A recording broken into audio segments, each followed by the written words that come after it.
Halo, perkenalkan nama saya Caroline Angeli Kuncoro dengan NIM D002338 dari kelompok B4. Nah, pada kesempatan kali ini kita mau belajar bersama-sama tentang kardiorespi. Nah, yang pertama mau kita pelajari ini menyinggung tentang respiratorinya. Yang kita mau bahas pertama adalah faring. Nah, faring ini merupakan suatu saluran fibromuskuler yang panjangnya itu 12-14 cm. Nah, faring ini akan menghubungkan kafum nasi dan kafum oris dengan laring dan esofagus. Nah, kalau kita lihat di sini, faring itu kan dibagi jadi 3 bagian ya, ada nasofaring, orofaring, dan laryngofaring. Sesuai dengan tempatnya itu. Nah, kita mau bahas nih satu-satu. Yang pertama kita membahas tentang nasofaring. Nasofaring ini terletak di posterior dari nasus dan superior dari palatum mole. Nah, dia itu skala topisnya setinggi vertebra cervical 1 sampai vertebra cervical 2. Fungsinya apa? Untuk respirasi. Nah, kemudian nasofaring itu berhubungan dengan telinga tengah dengan tuba auditiva eustachii. Kemudian nasofaring juga dia itu kan terletak di posterior kafum nasi. Nah, dia berhubungan dengan kafum nasi yang terletak di anteriornya melalui yang namanya coana. Nah, kemudian nasofaring ini akan berlanjut ke bawah nih menjadi orofaring melalui yang namanya isthmus pharyngeus atau hiatus nasopharyngeus. Nah, isthmus pharyngeus inilah yang nanti akan menutup pada saat menelan. Karena kan ini jalurnya respirasi gitu ya. Nah, selanjutnya kita mau lihat tentang dinding-dinding dari nasofaring ini. Nah, kalau kita lihat atap gitu ya dari nasofaring, itu biasanya disebut dengan fornix pharynx. Sedangkan di dinding posteriornya itu akan melekat pada facies inferior, corpus ossis sphenoidalis, dan pars basilaris ossis occipitalis. Nah, selain itu di membran mukosa dindingnya itu juga terdapat tonsilla pharyngealis atau adenoidea. Nah, kadang adenoidea ini bisa terjadi pembesaran gitu ya, atau disebut hipertrofi adenoid. Nah, selanjutnya kita lihat ke dinding lateralnya. Di dinding lateralnya, kita akan lihat tadi ada yang namanya coana ya. Selanjutnya ada yang namanya opte atau ostium pharyngeum tuba auditive eustachii di sini. Nah, dia itu pintu masuknya tuba auditiva atau tuba eustachian, sehingga akan ada hubungan antara nasofaring dengan cavitas tympanica. Nah, terus selanjutnya ada yang namanya torus tubarius. Torus tubarius ini peninggian di sebelah posterior dan juga superiornya dari si opte. Nah, torus tubarius ini dibentuk oleh pars cartilaginea tubae. Nah, selanjutnya ada torus levatorius. Nah, dia itu merupakan peninggian juga, tapi di inferior dari opte. Nah, dia itu dibentuk oleh musculus levator velli palatini. Selanjutnya ada yang namanya recessus pharyngeus. Nah, recessus pharyngeus ini dia bagian dari cavum pharyngeus yang letaknya di sebelah dorsal dari si torus tubarius yang nanti dia akan memanjang ke atas sampai atapnya faring gitu. Nah, jaringan limfoid itu kadang-kadang terdapat di membrana mukosa recessus pharyngeus ini yang disebut dengan tonsilla tubaria. Selanjutnya ada yang namanya tonsilla pharyngea atau adenoid yang tadi sudah dibahas juga adenoid itu ya. Oke, tadi kita bahas nasofaring, selanjutnya kita bahas orofaring. Nah, orofaring ini kelanjutannya ya, setinggi vertebra cervical 2 sampai vertebra cervical 3. Nah, orofaring ini berfungsi untuk proses pencernaan karena dia terletak di belakang dari cavum oris. Nah, kemudian orofaring itu dibatasi oleh di kranialnya dibatasi palatum mole, lateralnya dibatasi arcus palatopharyngeus dan tonsilla palatina, dan di bagian caudalnya itu dibatasi radix lingua. Nah, tadi kan orofaring itu fungsinya untuk pencernaan. Nah, ketika saat menelan, ada yang namanya isthmus falcium. Nah, isthmus falcium itu akan terbuka. Palatumnya terelevasi, kavitas laringisnya tertutup, sehingga makanan itu akan bergerak mengarah ke esofagus. Jadi makanan tuh nggak salah jalur gitu ya. Kemudian ada bangunan-bangunan penting. Yang pertama misalnya ada arcus palatoglossus. Arcus palatoglossus itu lipatan mukosa di bagian anterior yang dia itu membentang dari palatum mote hingga tepi lingual. Palatum mole hingga tepi lingual. Kemudian ada arcus palatopharyngeus. Nah, arcus palatopharyngeus ini juga dibentuk pelipatan mukosa, tapi di bagian posterior, membentang dari palatum mole hingga ke dinding lateral faring.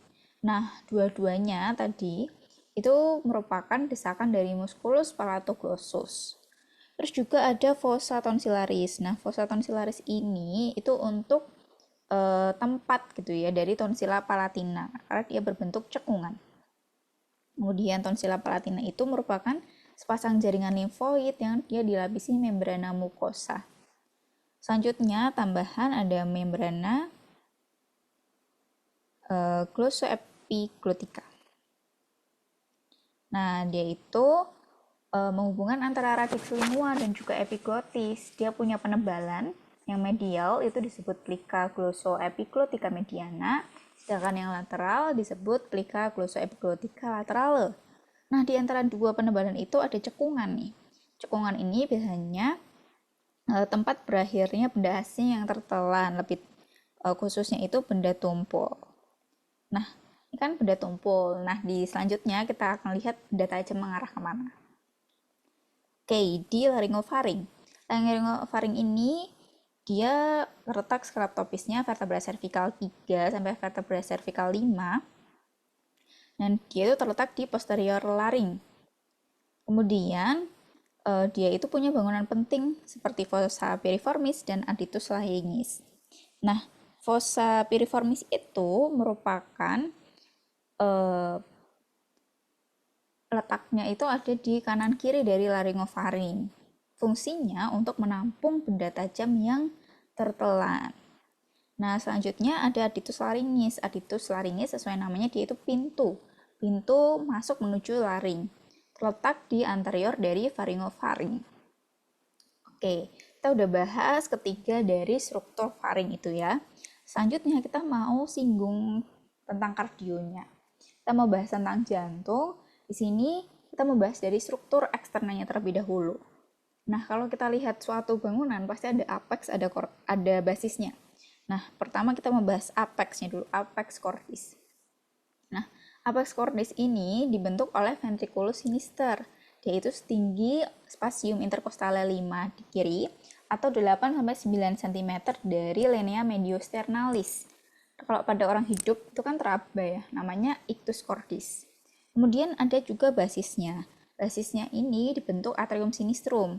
Nah, sebagian kecil atrium dextrum juga membentuk bagian ini dengan bagian proksimal dari vena besar. Nah, kalau basis dia akan menghadap ke craniolateral dextra dan basis cordis itu akan terfiksasi di posterior pada dinding perikardium.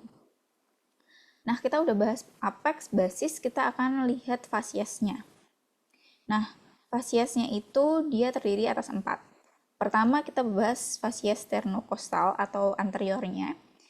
Dibentuk oleh ventriculus dexter dan atrium dexter. Nah, di antaranya itu ada yang namanya sulcus atrioventricularis. Selanjutnya di pinggir kirinya juga itu biasanya disusun oleh sedikit auricula sinistra gitu. Nah, untuk selanjutnya itu ada fasies diafragmatica atau bagian inferior gitu ya. Dia menghadap ke inferior, dia ada di atasnya diafragma. Dia itu terpisah dari basis cordis oleh sinus coronarius. Nah, karena sinus coronarius ini membentang dari basis sampai ke apex cordis. Nah, fasies yang ini dia itu dibentuk oleh ventriculus dexter et sinister yang dipisahkan oleh sulcus interventricularis posterior.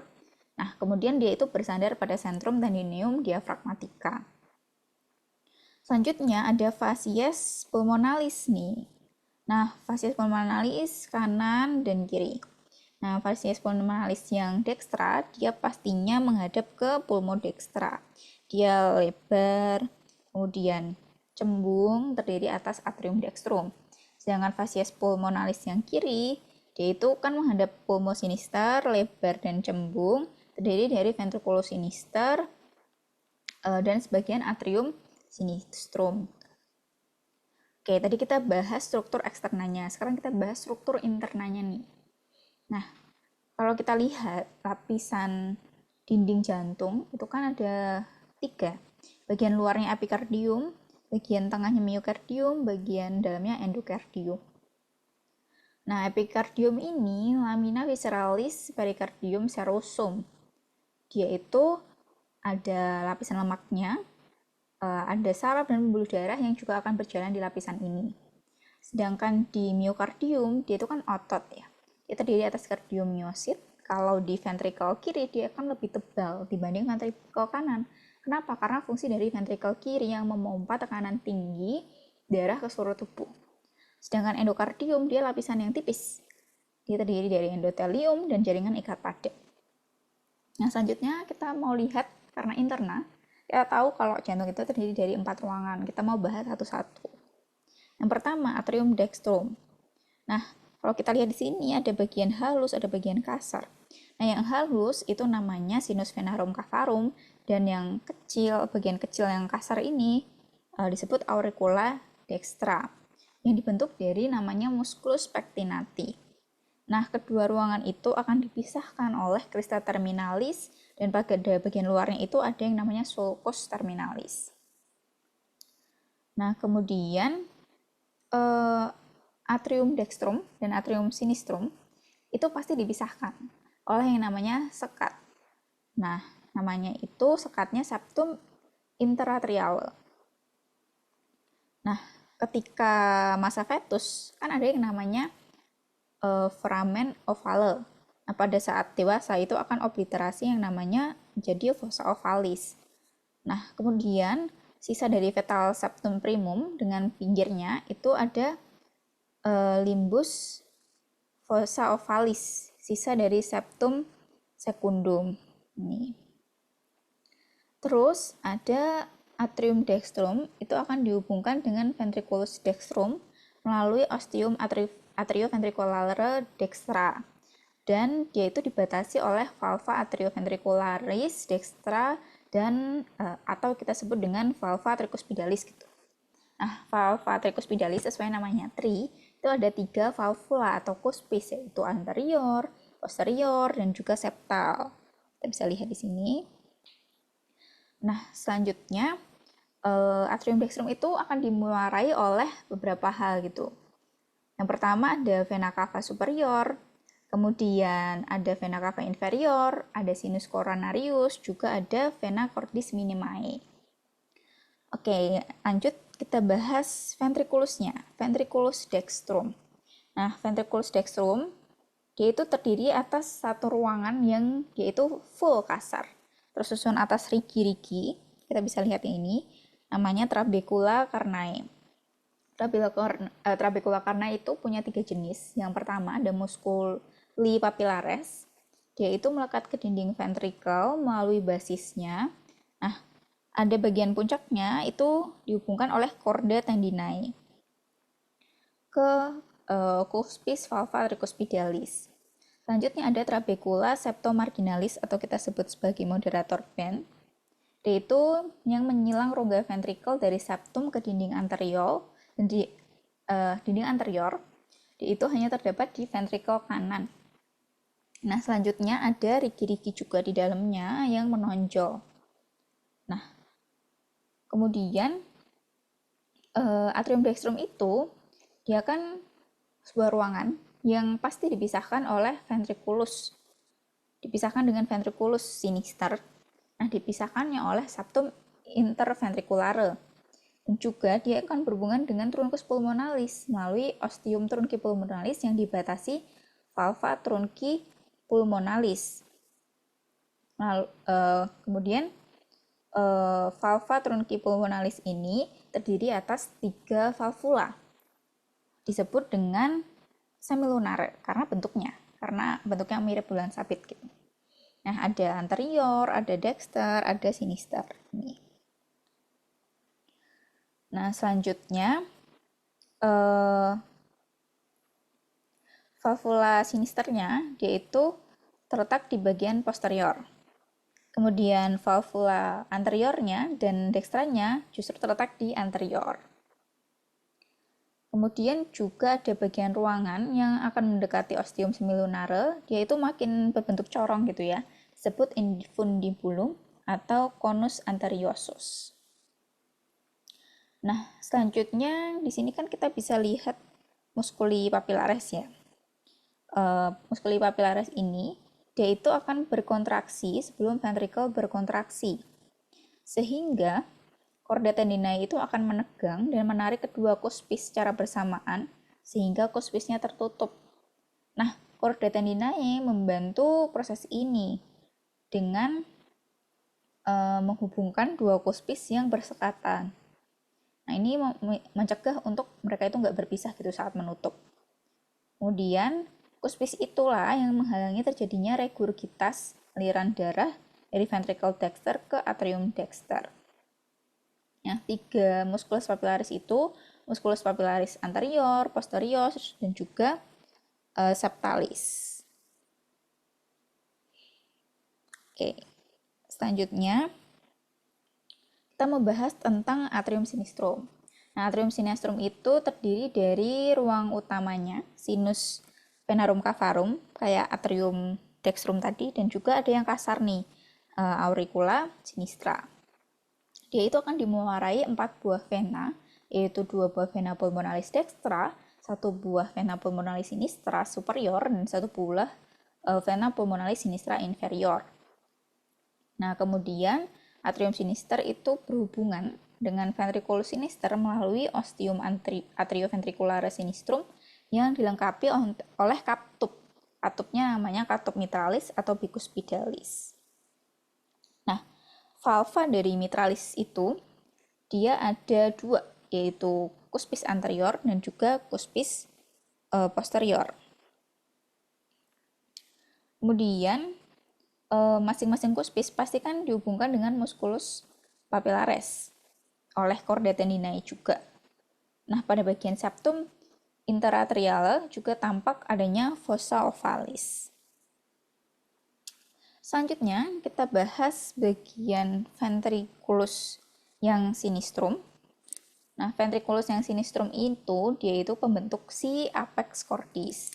Nah, ventriculus sinister itu memiliki ketebalan 2-3 kali lipat dibandingkan ventriculus dexter sesuai fungsinya tadi yang sudah disampaikan di awal. Selanjutnya, pada ruangan ini kan nanti akan mengalir gitu ya darah sampai akhirnya darah itu akan dipompa ke arteri utama atau aorta. Nah, bagian ventriculus sinister yang mendekati aorta disebut dengan vestibulum aorta. Kemudian ada yang namanya valva semilunaris aorta. Nah, valva ini terdiri atas 3 bagian, yaitu yang dextra, sinistra, dan posterior. Yang dextra sama sinistra itu terdapat sinus aorta yang merupakan pangkal arteri koronaria. Nah, selanjutnya di dalamnya juga pasti ada musculus papilaris. Nah, musculus papilaris ini anterior dan posterior, yang pasti juga berhubungan dengan korda tendinae. Oke, selanjutnya, kalau tadi kita udah bahas sedikit karena ada katup-katup di ruangan-ruangan ini, kita mau lihat tentang mekanisme gimana sih katupnya bisa terbuka, bagaimana bisa tertutup. Nah, tadi kita lihat ada katup atrioventrikular sama katup semilunaris. Yang atrioventrikular atau AV itu kan kanan kiri, masing-masing terletak di atrium dan ventricle di sisi kanan dan kiri. Nah, kedua katup ini akan membiarkan darah mengalir dari atrium ke dalam ventricle selama pengisian ventricle.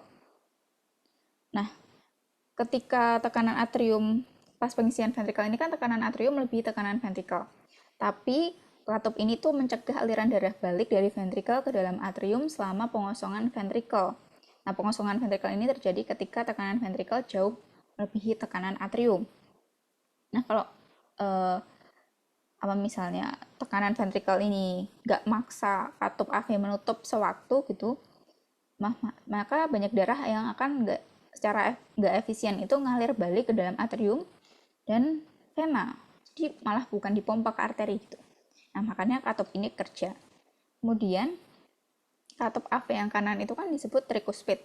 Sesuai namanya 3 gitu ya, karena ada 3 katup. Kemudian yang kiri itu punya 2 katup, namanya bicuspid atau kita sebut katup mitral. Nah, tepi-tepi daun katup AV itu diikat oleh korda tipis dan kuat dengan tipe jaringannya itu tendinosa. Kemudian korda tendinae ini mencegah supaya katup itu nggak terbalik. Makanya katup itu kayak pintu, cuma terbuka ke satu sisi. Kemudian korda-korda ini yang berjalan dari tepi masing-masing daun katup dan melekat ke otot papilaris. Nah, kemudian ketika ventrikel itu berkontraksi, otot papilaris itu kan berkontraksi. Dia akan menarik ke bawah si korda tendinae. Penarikan ini supaya daun katupnya itu tegang. Nah, sehingga katup AV-nya tertutup untuk menahan daun-daun katup tadi itu tetap dalam posisinya, seperti kayak tali penghambat di balon udara. Nah, sehingga katupnya bisa tutup rapat ketika menghadapi gradien tekanan yang besar itu biar nggak balik ke belakang. Makanya dia satu pintu aja. Kemudian tadi kita bahas katup AV. Untuk katup semilunar, kan ada 2 katup jantung yang lain ya, yaitu aorta dan pulmonar. Dia itu terletak di tempat-tempat pertemuan dengan arteri-arteri besar. Nah, ada katup semilunar yang memiliki 3 daun katup. Kemudian juga ada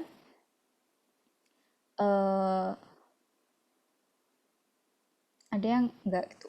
Kemudian katup-katup tadi itu dipaksa membuka ketika tekanan ventrikel kiri dan kanan masing-masing itu melebihi tekanan dari aorta dan juga arteri pulmonalis sewaktu kontraksi dan pengosongan ventrikel. Nah, penutupan itu terjadi ketika ventrikel berelaksasi dan tekanan ventrikel turun di bawah dari tekanan aorta ataupun arteri pulmonal. Nah, katup yang tertutup mencegah supaya darah itu nggak balik lagi ke dalam ventrikel, tempat darah baru aja dipompa. Nah, katup semilunar itu dicegah berbalik secara anatomik, nah supaya satu pintu seperti yang tadi. Ketika ventrikel berelaksasi, terbentuk gradien tekanan ke arah belakang, sehingga semburan balik darah mengisi daun katup sehingga katup itu akan tertutup dengan tepi-tepi yang menyatu alami dengan posisi yang kedap air.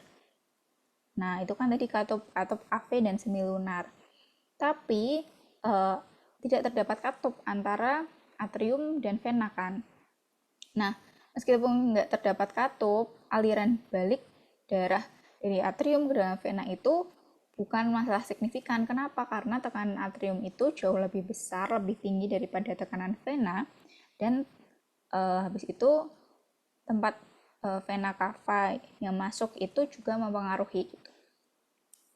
Oke, dari kita bahas katup dan mekanismenya, selanjutnya kita mau bahas tentang diafragma. Nah, diafragma ini kan pembatas kavitas thoracis dan kavitas abdominis. Dia itu terdiri dari pars muscularis dan centrum tendineum. Kita langsung aja kali ya bahas satu-satu dari pars muscularisnya terlebih dahulu. Nah, kalau kita lihat pars muscularis, dia itu terdiri atas 3. Itu pars sternalis, pars costalis, ini sternalis, costalis, dan juga pars lumbalis. Nah, pars sternalis itu, dia itu berkas ototnya kecil. Dia melekat pada bagian dorsal processus symphoideus, lalu dia akan berjalan descendant dan berinsersio ke centrum tendineum. Nah, di kedua sisinya, sebelah processus symphoideus tadi terdapat trigonum sternocostale larei yang akan dilewati arteri vena epigastrika superior dan beberapa vasa limfatika. Nah, tadi kan ada celah tuh. Nah, ini juga bisa jadi tempat lemah sehingga terjadi hernia diafragmatika. Selanjutnya, tadi ada pars costalis diafragma. Nah, pars costalis ini dia berorigo pada facies interna, 6 cartilaginous costales, dan 4 os costale paling caudal. Kemudian, selanjutnya, si pars costalis ini yang membuat bentuk diafragma itu seperti kubah. Selanjutnya ada pars lumbalis. Nah, pars lumbalis itu dia berorigo pada 2 buah arcus lumbocostalis dan pars superior corpus vertebra lumbalis. Nah, keduanya itu yaitu arcus lumbosacralis medialis atau ligamentum arcuatum mediale dan juga arcus lumbosacralis lateralis atau ligamentum arcuatum laterale. Nah, selanjutnya kita mau bahas nih, kalau misalnya di pars lumbalis diafragmatica itu ada 2 crura muskuler, yaitu crus dextrum dan crus sinistrum. Nah, batas medial keduanya itu dia akan membentuk namanya arcuatum medianum yang terletak di ventral aorta, sehingga akan membentuk hiatus aorticus. Nah, selanjutnya kita mau bahas yang namanya centrum tendineum. Nah, centrum tendineum itu bagian diafragma yang ada di tengah. Terdiri dari apneurosis yang tipis tapi dia kuat. Nah, bagian ini juga tempatnya si vena cava morgagni dengan bangunan penting kayak hiatus aorticus di sini setinggi VTH 12. Nah, dia dilalui oleh aorta, ductus thoracicus, terus vena azygos dan hemiazygos. Kemudian ada hiatus esophagus tinggi VTH 10 yang dilalui esophagus, nervi vagi, ramus esofagi, arteri gastrica sinistra. Kemudian ada foramen vena cava yang dia itu setinggi VTH 8 dilalui vena cava inferior, nervus phrenicus dexter dan vasa lymphatica. Dan juga ada trigonum sternocostale atau lere yang dia dilalui arteri vena epigastrica superior dan vasa lymphatica. Nah, itu tadi bagian diafragma. Kemudian diafragma itu diinervasi oleh nervus phrenicus dan divaskularisasi oleh beberapa seperti arteri phrenica inferior, arteri phrenica superior, arteri pericardiofrenica, arteri musculofrenica, arteri intercostalis posterior 10-12 dan ada drainase vena yang dia itu akan paralel dengan arterinya. Nah, selanjutnya kita akan bahas tentang mediastinum. Nah, mediastinum itu kan ruang pemisah ya antara dua kavitas pleural di sisi lateralnya. Nah, kita lihat di sini ada mediastinum superior dan mediastinum inferior. Nah, mediastinum superior itu dia membentang dari apertura superior thorax sampai ke transverse thoracic plane.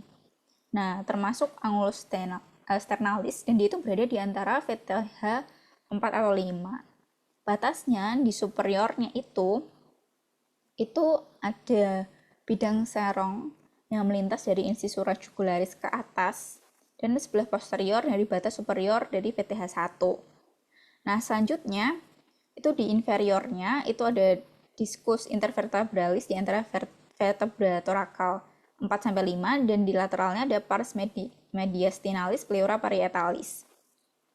Nah, untuk beberapa struktur besar yang ada di mediastinum superior itu seperti timus, ada trakea, kemudian ada esophagus, kemudian ada arcus aorta dengan 3 cabang besarnya, ada vena brachiocephalica dextra sinistra, vena intercostalis superior sinistra, vena cava superior, nervus vagus, nervus laryngeus recurrens, nervi phrenici, ductus thoracicus, dan nervi-nervi kecil lainnya. Sedangkan inferius itu ada mediastinum inferior anterior, inferior media, dan posterior. Untuk yang isi-isinya gitu ya, struktur yang besar. Untuk yang anterius itu ada sisa timus. Terus habis itu ada juga jaringan ikat longgar, ada lemak, ada pembuluh darah limfe, dan juga cabang-cabang dari pembuluh darah torakika interna. Kemudian juga di mediastinum yang inferior media atau mediusnya, yaitu strukturnya ada yang namanya perikardium, ada core itu sendiri, terus ada nervus phrenicus, terus juga pangkal dari aorta, arteri vena pulmonalis, vena cava, bronchi primarii, dan pembuluh darah kecil. Kemudian di mediastinum posteriornya, itu struktur besarnya seperti ada esophagus dan plexus nervosum terkait, terus aorta thoracica dan cabang-cabangnya, sistema vena azygos dan hemiazygos, ductus thoracicus dan nodule lymphatic terkait, truncus lymphaticus, nervus vagus, dan nervis splanchnicus thoracis. Nah, kita sudah selesai nih bahas, dari tadi kita bahas diafragma, mediastinum, dan juga kita sempat bahas jantung dan juga faring. Nah, sekian materi kardiorespi yang kita bahas hari ini. Terima kasih.